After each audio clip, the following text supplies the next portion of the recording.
నమస్తే, ఎట్టున్నారు? మంచిగున్నారా? ముందుగా అందరికి కూడా ఖతర్నాక్ వార్తలకు స్వాగతం సుస్వాగతం. ఏంటంటే ముచ్చట మరి ఏంది డీజేటీలు కూడా వచ్చిండు, మరి వాళ్ళిద్దరు రాక అనుకుంటారా? ఎప్పుడు వాళ్ళేనా వాళ్ళ నేను కూడా వస్తా కూడా చూడాలి అప్పుడప్పుడు. ఎప్పుడు నన్ను బయట ఉంచుతారా? మరి ఇంకా అవన్నీ ఎందుకని సరే ముందరైతే ఎడ్లైన్ చూసుకోరు. మోడీ సార్ వస్తున్న అమరావతికి మర్యాదలు మాత్రం ఏం తక్కువ ఉండదు. కేంద్ర మోళ్ళు చేస్తారట కులాల లెక్క, తెలంగాణ లెక్క అంతా వేస్టేనట. దేశమంతటా మేడే సంబురాలు, శ్రామికుల మీద పవనన్న వరాలు. దిగొచ్చింది బంగారం రేటు, ఇది 3 మురిపమైనట సేటు. ఇక మే నెల 2వ తారీఖు నాడు శుక్రవారము ఆంధ్రరాజనం యాది మరవని దినం వల్ల. ఎందుకంటే మీకు ఎరకనే కావచ్చు, అమరావతిని మళ్ళీ సింగారిస్తుర్రు. అదే 2వ మారు ముక్కు పోసే కార్యం ముంగటేసుకుర్రు. అంటే ఆంధ్రాకు అమరావతి రాజధాని అన్నట్టు. ఇక మన మోడీ సార్ కూడా వస్తున్నాడు. ఇక సారే ఓపెనింగ్ చేస్తాడంటే మరి అట్లనే గంత దూరంకి వెళ్ళి సార్ వస్తుందంటే ఒట్టి చేస్తున్నాడు అత్తడా ఏదో ఒకటి ఉంటుంది కదా కథ. ఇక నాకైతే మస్తు నమ్మకం ఉన్నది, సారు మస్తు వరాలు కురిపిస్తాడని. మరి పండుగ లెక్క అవుతుంది అమరావతి పండుగ అయితే నిజంగా. మరి ఇక సంగతులు ఏందో అవన్నీ ముచ్చట్లు ఏందో ఒకసారి చూడరి.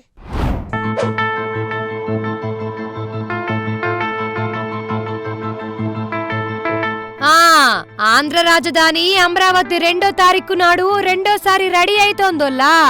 అగ చూడుర్రి, ఇప్పటికే ఏర్పాట్లు అన్నీ అయిపోయినాయట. ఇక మోడీ సార్ అచ్చుడే ఆలస్యం, కడమ కార్యక్రమాలన్నీ టక్క చేసుడే ఉంటదట. అన్నట్టు ఇక మోడీ సారు శుక్రవారం పగటిలి బరాబర్ 3కి గన్నవరం ఎయిర్పోర్ట్ల విమానం దిగుతాడు. ఇక ఆడ కూటమి లీడర్లు పూల గుత్తులిచ్చి స్వాగతాలు చెప్తారన్నట్టు. ఇక స్వాగతాలు ఒడిచినాక మళ్ళా ఆందే గాలి మోటార్ ఎక్కి 3:15కు వెలగపూడి సచివాలయం కాడ ఉన్న గాలి మోటార్ గుండం కాడ దిగుతాడు. ఈడ ముఖ్యమంత్రి చంద్రబాబు సారును చిన్న ముఖ్యమంత్రి పవన్ కళ్యాణ్ సార్కు ఎదురొచ్చి అమరావతి భూమి పూజ కాడికి తోల్కొని పోతారు. ఇక బరాబర్ 3:30కు అందరూ ఎదురు చూసే కార్యం షురు అవుతుందట. భూమి పూజ చేసి కొత్త ప్రాజెక్టులకు శంకుబండ ఓపెనింగ్ చేస్తాడట. ఇట్లా దగ్గర గంట పావు దాకా ఈ అమరావతి పేరంటంలా పాలు వంచుకుంటాడు మోడీ సారు. ఇక 5టికో ఏమో మళ్ళా ఎయిర్పోర్టుకు వాపస్ పోయి అట్నుంచటు ఢిల్లీ విమానం ఎక్కిపోతాడట.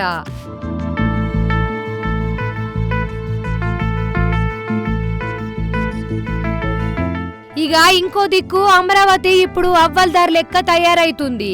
ప్రధాని సార్కు మర్యాదల ఏం తక్కువ కాకుండా ఏర్పాట్లన్నీ చేస్తుర్రు. మంత్రులు ఎమ్మెల్యేలు తాపకోసారి ఆడికి పోయి ఇంతేజాం ఎట్లా నడుస్తుంది ఏంది కథ గవన్నీ దగ్గరుండి అరుచుకుంటుర్రు. ఇక ఈ రాజధాని ఓపెనింగ్ కార్యానికి దగ్గర 5 లక్షల మంది మీదనే అత్తరటనోల్లా. అమరావతి చుట్టుముట్టున్న 29 ఊర్ల జనాలు రైతులకు చంద్రబాబు సారే కారటిచ్చి రమ్మని చెప్పిండు. ఇక వాళ్ళందరూ ఇప్పటికే అమరావతి తోబడుతుర్రు. ఇక అమరావతి ఓపెనింగ్ కు యాళ్ళైతున్న కొద్దీ అక్కడి జనాలది ఒక సంతోషం కాదు, ఊరు జనాలు సంబరాలల్లా మునిగిపోయిర్రు. మే 2వ తారీఖు ఆంధ్ర రాష్ట్ర చరిత్రలనే మర్చిపోలేని రోజైతదని ఇక్కడి రైతులు అంటుర్రు. అన్నట్టు చెప్పుడు మర్చినోల్లా ఈ అమరావతి కార్యక్రమానికి జగన్ అన్నను కూడా పిలిచిందోల్లా మన ప్రభుత్వం. సర్కారు తరపున పెద్ద ఆఫీసర్లు జగన్ అన్న ఇంటికి పోయిర్రట, కానీ అన్న లేడట. ఇక సెక్రటరీకో ఎవరికో కారటిచ్చి తప్పకుండా రావాలి అని చెప్పిర్రట. మరి జగనన్న అత్తడా రాడా తెలియాల్సి ఉంది.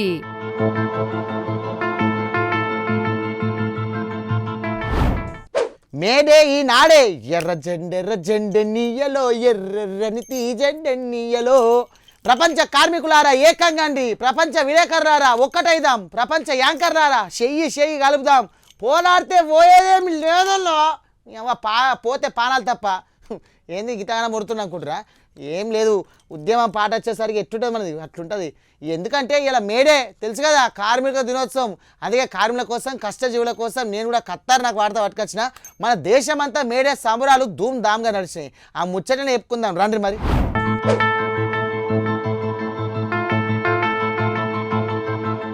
నాగలి పట్టిన రైతన్న, సమ్మేట పట్టే చంద్రన్న, రంగులు చీరలు నేసే నేతన్న, స్టీరింగ్ పట్టిన డ్రైవర్ అన్న, ఇట్లా కాయ కష్టం చేసే ప్రతి ఒక్కరు కార్మికులే.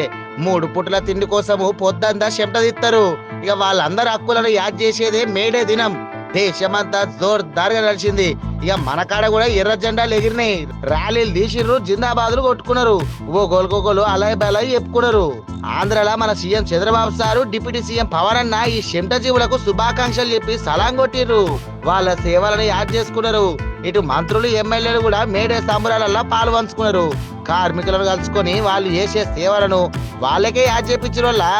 మేడే అంటే గుర్తొచ్చేది కర్షక కార్మికులందరూ గుర్తొస్తారు. కష్టజీవులను గుర్తు చేసుకునే సమయం. అందుకనే ఈరోజు ప్రపంచం మొత్తం మే 1న మనం అందరం మేడే ఉత్సవాలు జరుపుకుంటాం. దీనికి కారణం కార్మికులకు సంఘీభావాన్ని తెలియజేసి కార్మికులను దోపిడీ చేయనీయకుండా అనునిత్యం వారి తరపున పోరాడి వారికి న్యాయం చేయడం కోసం పునరంకితం అవుతాం. ఇటు తెలంగాణలో కూడా మేడే పండుగ మస్తు జోర్దార్గా చేసుకున్నారు. రేవంత్ సార్ ఒక కార్యక్రమం పెట్టి మేడే గురించి 3 ముక్కలు మంచిగానే మాట్లాడి కడమ ముచ్చట మొత్తం కేసీఆర్ సార్ గురించే మాట్లాడిండు. మేం వేరు మీరు వేరు అని ఏ రోజు నేను అనుకోలే. మీలో ఒక్కరిని, మీ కుటుంబ సభ్యుని, మీ సంక్షేమం కోసం, మీ అభివృద్ధి కోసం, మీ భవిష్యత్తు ప్రణాళికల కోసం మీ ముఖ్యమంత్రిగా, మీ సోదరుడిగా పనిచేయడానికి నేను సిద్ధంగా ఉన్నా. నాకు ప్రతి నెల వస్తున్న ఆదాయం 18,500 కోట్ల రూపాయలు. ఈ 18,500 కోట్ల రూపాయలు మీ చేతుల్నే పెడతా. బ్యాంకులకు కట్టుండి నా ఉద్యోగస్తులకు ఇచ్చే జీతాలు వాళ్ళకి ఇయ్యండి, రిటైర్ అయిన వాళ్ళకి పెన్షన్ ఇయ్యండి, మిగతాది ఏడ ఖర్చు పెట్టమంటారో మీరే చెప్పుండ్రి. సన్నబియ్యానికి ఇద్దామా, ఉచిత కరెంటుకి ఇద్దామా, ఆర్టీసీ బస్సుకి ఇద్దామా, షాదీ ముబారక్ ఇద్దామా, కళ్యాణ లక్ష్మికి ఇద్దామా, లేకపోతే ఇంకేదైనా ఆడంబరాలు చేసుకుందామా? మీరు ఎట్లా చెప్తే గట్లనే రాష్ట్ర ప్రభుత్వాన్ని నడపడానికి నేను సిద్ధంగా ఉన్నా. దీంట్లో అబద్ధాలు లేవు.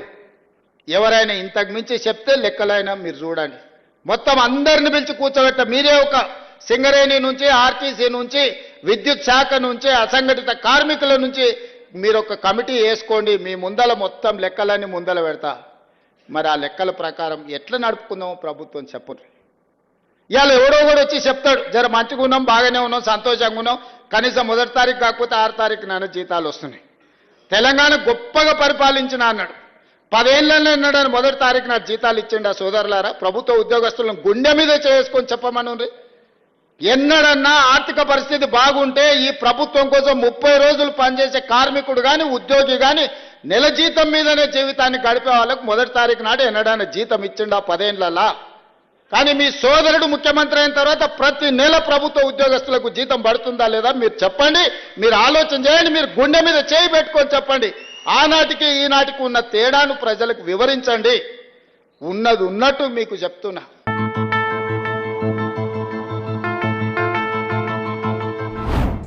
మరి మేడే ముచ్చట చూసిరు కదా. ఇక ఇప్పుడైతే ఇంకొకటి చెప్పుకోవాలి. ఇక ఈ మేడేదే చిన్న సీఎం సారు మంచిగా సంబురాలలో వాళ్ళు పంచుకున్నాడు. ఎందుకంటే శ్రమికులతోని మాట ముచ్చట పెట్టిండు. అట్లనే నిజంగా వాళ్ళ ముచ్చట ఇన్నంత సేపు నాకు మస్తు దిల్కుష్ అనిపించింది. ఇక మీరు కూడా వినాలి. ఎందుకంటే ఆ ఎట్లా చేస్తాడు, ఏం కథ, వాళ్ళని ఎంత మంచిగా చూసుకుంటారో చూడరు ఒకసారి.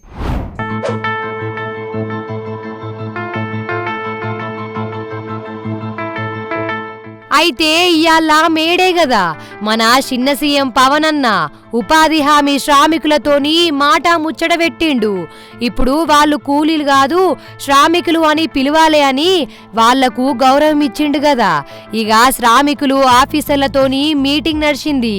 ఈ మీటింగులల్లా వాళ్ళ మీద వరాల వాన కురిపించిండు. నాకు శ్రమ విలువ తెలిసిన వాడిని. అంటే మన కండ కరిగించేవాళ్ళే కనుక లేకపోతే, రక్తం ధారపోసేవాడు లేకపోతే ఎత్తైన కట్టడాలు ఎన్నైనా కట్టలేం, పచ్చదనం ఉండదు, హరితహారాలు చేయలేం, లేదంటే గ్రీన్ రెవల్యూషన్స్ రావు.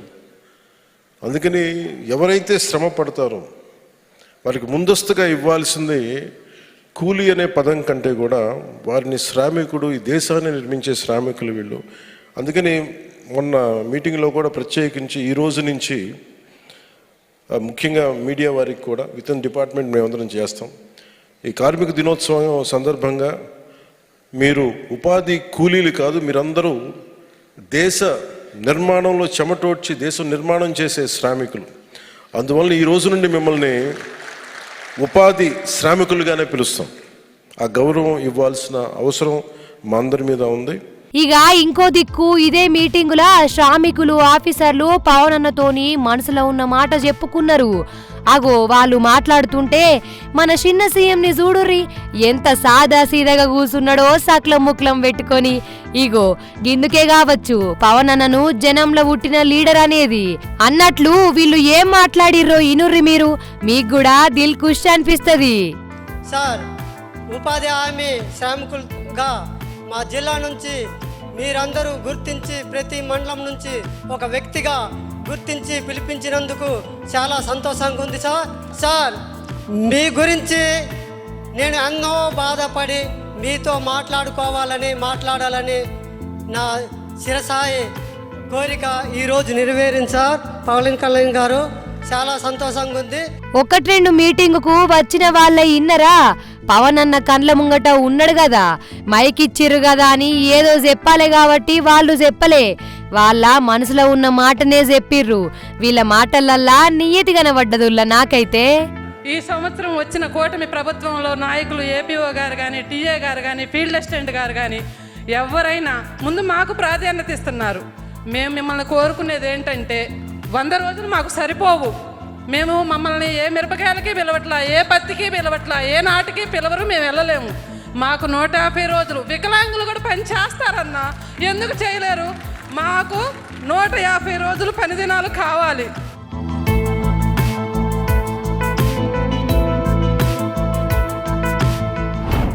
మొత్తానికి ఈసారి పాకిస్తాన్ దేశంది పంబ రేపుడే ఉన్నది పొర్రి.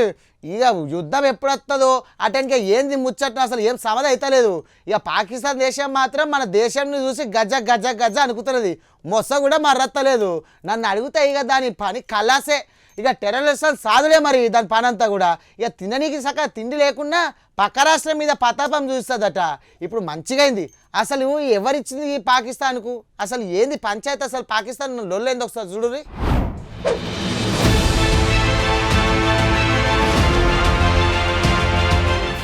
అద్దురా ఈ ఉగ్రవాదులతోని సోపతులు అద్దురా, వాళ్ళని జాదకురా, మంచిగా బతుకురా, బార్డర్ కాడ అంత పిసపిస చెయ్యకుర్రా అని పాకిస్తాన్ సర్కార్కు శిల్క చెప్పినట్టు చెప్పిర్రు. అయినా ఇంటే కదా, తిండి లేకుంటే మాయే. ఇక మా టెర్రరిస్టుల చేతులు ములములలాడుతున్నప్పుడు భారతదేశపోల పానాలు ఓడే కావాలి, వాళ్ళ మీదకి తెగబడుడే కావాలన్నట్టు వేసే. ఇప్పుడేమాయే, అసలుకే ఎసరు తెచ్చుకున్నారు. మొన్న మన వాళ్ళని చంపినందుకు ఉత్తగానే ఉడిచిపెట్టింది కదా, అందుకే మన దేశం కూడా పాకిస్తాన్ తోని తాడోపేడ అన్నట్టు ముంగడికి పోతుంది. ఇప్పటికే మన నీళ్లు అట్లకెళ్ళి పోకుండా బంద్ పెట్టిర్రు, ఈ మనలతో వాళ్ళు బంద్ చేసిర్రు. ఇక్కడున్న పాకిస్తాన్ దేశ పొలను ఉర్రంగా ఇక వాళ్ళను వాపస్ పంపింది. ఇక మిలిటరీలకు హిమ్మతి ఇచ్చింది.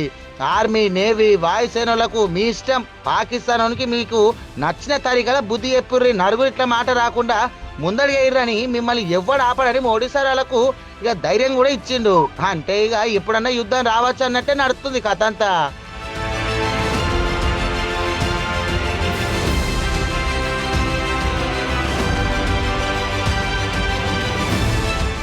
ఇక పాకిస్తాన్ బార్డర్ కాడ ఆడ మిలిటరీలు కూడా లేని బలం ఉన్నట్టు చూయిస్తుర్రు. తాపకొక పారి తుపాకుల సప్పులు వేసుకుంటూ రెచ్చగొడుతుర్రు. ఇక ఇట్లా తోక జాడిస్తుంటే మన దేశం పాకిస్తాన్ ను మెల్లమెల్లగా పూతం చేసే పని పెట్టుకున్నది. అటు షేనోడేమో శిల్క పలుకులు వలుకుతుండు. గా బక్క పాకిస్తాన్ మీకేం లాడాయి, ఇక మీరు బాగా బలంగా ఉన్నారు కదా, అవసరమా అని నీళ్ళు కూడా పెడుతుంది. ఇక ఇటు అమెరికా కూడా మనకే గదే శుద్ధులు చెప్తుంది. సప్పుంజాక శాంతి మంత్రం చదువుకుండా ఉండకనట, ఎందుకు వచ్చిన లొల్లులు, ఎందుకు వచ్చిన కాల్పులు, కడుపుకు వచ్చేదాకా కాళ్ళ వచ్చేదాకా అని మన శివులకు మెల్లగా చెప్తున్నది. ఇన్నొద్దులు శాంతి శాంతి అనుకుంటే మనం శాంతి పౌరాలు ఎగిరెత్తే ఆ పాకిస్తాన్ మిలిటరోడు ఆ శాంతి పౌరాలను చంపి కాల్చుకొని తినే మన వాళ్ళని మొన్న చంపంగానే చంపే. ఇక గిన్నిగానం అవుతుంటే ఇక శాంతి శాంతి అనుకుంటే ఎట్లా చెప్పుర్రి, ఎవరేం చెప్పినా వినేది లేదు, ఎవడాపినా ఆగేది లేదు అన్నట్టు మన దేశం ముంగటికే పోతుంది. చూస్తుంటే పాకిస్తాన్ మళ్ళా మన తెరువు రాకుండా పెద్ద ప్లానే వేస్తున్నట్టుంది.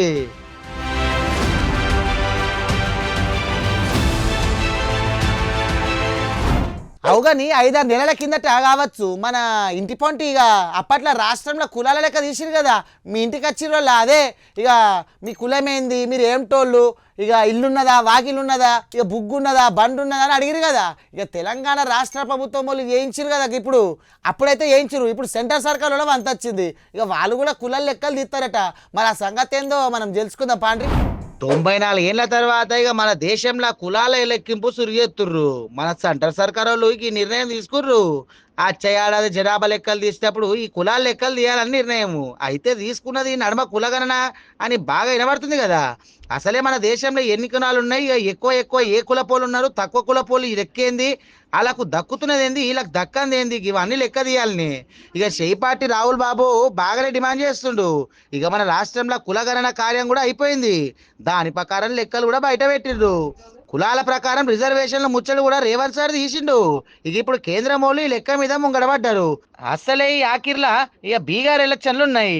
ఈ ఎలక్షన్లు వస్తూనే మోడీ సార్కు ఈ లెక్కలు యాదకొచ్చినాయి కానీ నిజంగా ఈయన మనసులో లేనలేదు అని ప్రతిపక్ష వాళ్ళు అంటూనే ఉన్నారు. చూసినవా, మేము చెయ్యబట్టే మోడీ సార్ తలకాయ దించుకున్నాడు, కులాల లెక్కలు ఒప్పుకున్నాడు, ఇక మేమే గెలిచినాం, మా మాటే నడిచిందని రాహుల్ బాబు చెప్పకనే చెప్తున్నాడు. అంతా బరాబరే కానీ మరి ఇదివరకే తెలంగాణలో కులాల లెక్క తీసే, మరి ఇప్పుడేమో కేంద్రం వాళ్ళు తీస్తా అంటారు. అంటే ఈ లెక్కల ఆ లెక్క అంటారా లేకుంటే ఎవరిది వాళ్ళేదేనా అని కేంద్ర మంత్రి సార్ని అడిగితే ఏం తెలంగాణ తీసిన లెక్క ఎంత తుపరిస్ లెక్క, అసలు అది పని అయ్యేది ఏదో ఎట్టికి వేసిర్రు, ఇప్పుడు మేము చేసేది అసలు శిస్తన లెక్క అని చెప్పుకొస్తారు సెంటర్ వాళ్ళు. కొంపదీసి మొన్న మన కాడ చేసిన కులగణన కార్యం ఉత్తది అయితే కాదు కదా, కాగితాలు పెన్నులు పేపర్లు ఖర్చులు గిరుసులు అన్ని గంగపాలనట్లనే ఎట్లా, ఇగో గిట్లా కూడా అనుమానం పడుతుర్రు. ఏందో ఏమో పాటు. అవ్వా ఇప్పుడైతే చిన్నపాటి చిట్టుకుని పట్టుకుని వైరల్ వీడియోలు ముచ్చట చూద్దాం నడురి. ఏమంటారు వాళ్ళ, అరే మస్తుంటాయి వాళ్ళ జబర్దస్త్. ఆ వీడియోలు చూస్తే నాకైతే నోరెళ్ళ పెడుతురు. చెప్పని చూసారు మరి గిరేగా ముచ్చట మళ్ళీ అదికొచ్చింది. రామచంద్ర రాను రాను రాజగుర్రం గాడిది కాదు కంచర్ గాడిది అయినట్ట గట్లనే ఉన్నది కొందరు శకలు చూస్తా అంటే. ఇగో ఈ పిల్లగాడు 10,000 కోసము నీళ్లు కలపని మందు బాటిల్లు తాగుతా అని చెరుతు కట్టిండు. తాగిండు 5 బాటిల్లు. ఇక పర్ల పని ఏమలోకం తవ్వ కూడా పట్టిండు. అవసరమా? ఇక ఈ పిల్లగాని పేరు కార్తీక్, కర్ణాటక వాడు అన్నట్టు. ఇక తిప్పి కొడితే 20 ఏళ్ళు కూడా ఉండయి. ఇక వీనికో 2 సోపతిగాళ్ళు ఉన్నారు, మందు మీద కూర్చున్నారట. మాటల మాట, అరే వారి నువ్వు నీళ్ళు కలపకుండా 3 పులిబాటిలు లేపితే 10,000 ఇస్తారని ఒప్పుకున్నాడట. ఇక కార్తీకుడు రెచ్చిపోయిండు. ఇక తాగుతా చూడవు అనుకుంటా 5 మందు బాటిల్ తీసిండు. ఇక నీళ్లు కూడా కలపకుండా గుట్ట తాగుతానే తాగిండు. ఇక జర సేపు అయినాక కడుపులో ఎటమటమైంది. పిల్లగాడు ఆగమాగం చేసిండు. ఇక దావకానకు దొరికిపోయేసరికి ఇక చచ్చిపోయిండు. ఇక ఎప్పురి కథ, ఎందుకు వచ్చిన షరతులు, ఏమిటికి వచ్చిన ఛాలెంజులు, 10,000 కోసం గిట్లా ఎత్తులకు పోవుడేంది, అసలు మందు తాగుడే తప్పు, పేయికి మంచిది కాదు. అసోంటిది నీళ్లు కలపకుండా 5 బాటిల్ లేపుడంటే మనుషులు అనుకోనా ఇంకేమన్నా? ఇక గిట్లా 30 రోజుల చూడుర్రి. అవ్వా ఇవి ఎలాంటి ఖతర్నాక్ ముచ్చట్లు. మళ్ళొక ముచ్చటతో మళ్ళీ వెళ్తా. గపరా చూస్తూనే ఉండ్రి ప్రైమ్ 9.